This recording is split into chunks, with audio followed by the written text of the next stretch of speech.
NC 房訊專業誠信，大家好，我係主持人圓圓。今日介紹嘅呢一套單位係位於萬象郡柏岸，樓齡係4到5年，入住率高，1290尺，4房2衛，賣緊99.8萬。位於15樓，可以望到小區嘅園林景，送全屋冷氣。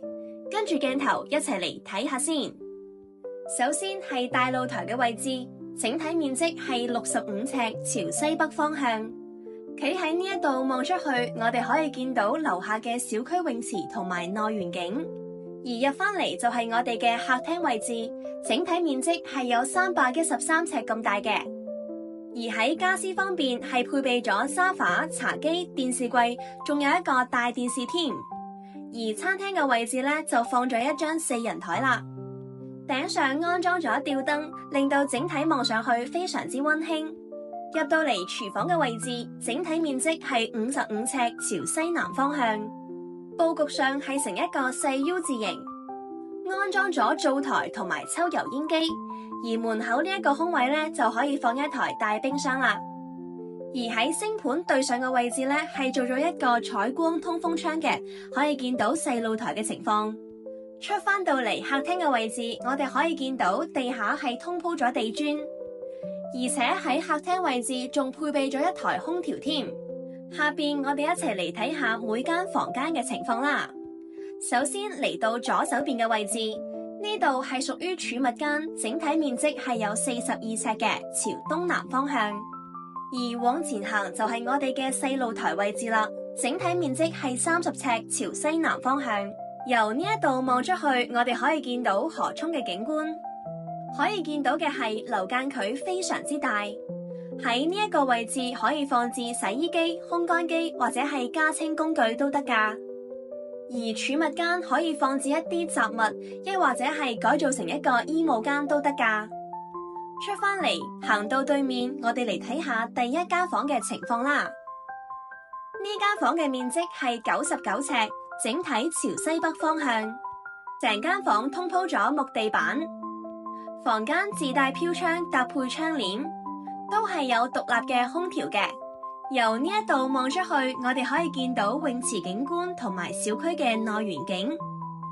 飄窗嘅位置唔算好大，可以改造成飄窗沙發。房間入邊可以放一張1.5米嘅床。出返嚟行到對面，我哋嚟睇下公共衛生間嘅情況啦。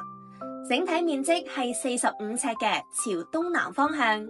整體上係做咗一個乾濕分離嘅設計，而衛浴工具係開發商原來嘅交樓標準，質量一般，後期可以自行更換嘅。再嚟睇下第二間房啦，整體嘅面積係有125尺，朝東南方向。房間通鋪木地板。係自帶飄窗嘅，搭配咗窗簾，仲有安裝咗獨立嘅空調。由呢一度望出去，我哋可以見到成條河涌嘅情況，同埋後邊嘅大自然風光。房間入邊可以放一張1.5米嘅大床，同埋一個大衣櫃嘅，仲可以放一張梳妝台添。最後邊嚟睇下主陽房嘅情況啦。整體面積係有180尺咁大嘅，朝西北方向。房間通鋪木地板，喺飄窗位置望出去，我哋可以見到樓下小區嘅泳池景同埋內園景。樓間距闊落，睇上去唔會好壓抑。房間自帶獨立空調，後邊可以放一張1.8米嘅大床同埋一個大衣櫃嘅。再嚟睇翻主衛嘅情況，整體面積係48尺，朝西北方向。整體嘅裝修同工位基本上係一致嘅。整體上同樣都係做咗一個乾濕分離嘅設計，自帶通風窗，令到整個空間採光都幾唔錯噶。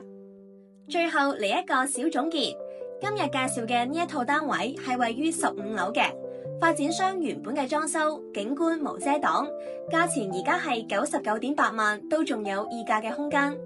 如果感興趣嘅話，可以聯繫我哋，幫你傾個靚價。後邊會有萬象郡柏岸呢一個小區嘅簡介，可以嚟睇下先，對呢一個小區有一個初步嘅了解。萬象郡3期柏岸樓齡5至6年，物業管理公司雅居樂雅生活，物業費係2個8毫1方，由16棟洋房圍合而成，旁邊係柏岸別墅群，可以從航拍睇到成個小區係被一條河涌包圍嘅，有啲似玉帶環腰，所以有啲人話柏岸個風水非常之好。樓層總高33樓，有天然氣入戶，小區人車分流，有泳池，有地下嘅車庫負1層，車位租金都係200蚊左右1個月咋。小區二手均價8000蚊到9000蚊一方，呢個小區可以話係非常方便，樓下就有商圈，食飯買餸、美容按摩、汽車保養一應俱全，一出門口就有大把選擇啦。呢個小區樓下街鋪基本上係滿鋪開業嘅，門口仲有公交站，每日超8班直達巴士，130蚊直達香港 ，T91 18蚊就可以直達港珠澳大橋珠海口岸，931 1蚊雞就可以去到拱北口岸啦。仲有去其他鎮區同埋中山、珠海市區嘅巴士，60歲以上可以免費搭車添。小區去大潤發順昌廣場都係10分鐘左右，去珠海山姆會員店20分鐘，去珠海關口大概係半個鐘多少少。呢個小區入住率高，深受內地人同港澳街坊喜愛。美中不足嘅係小區樓下食肆太旺啦，有個別單位會聞到樓下食肆嘅油煙味，特別係近住十字路口嘅呢幾棟樓，所以一定要實地考察下。如果對三鄉唔熟悉嘅朋友，可以睇返我哋之前介紹三鄉嗰條短片。如果覺得內容做得都可以嘅話，麻煩幫手俾個 like， 你嘅支持就係我哋繼續創作嘅動力啊！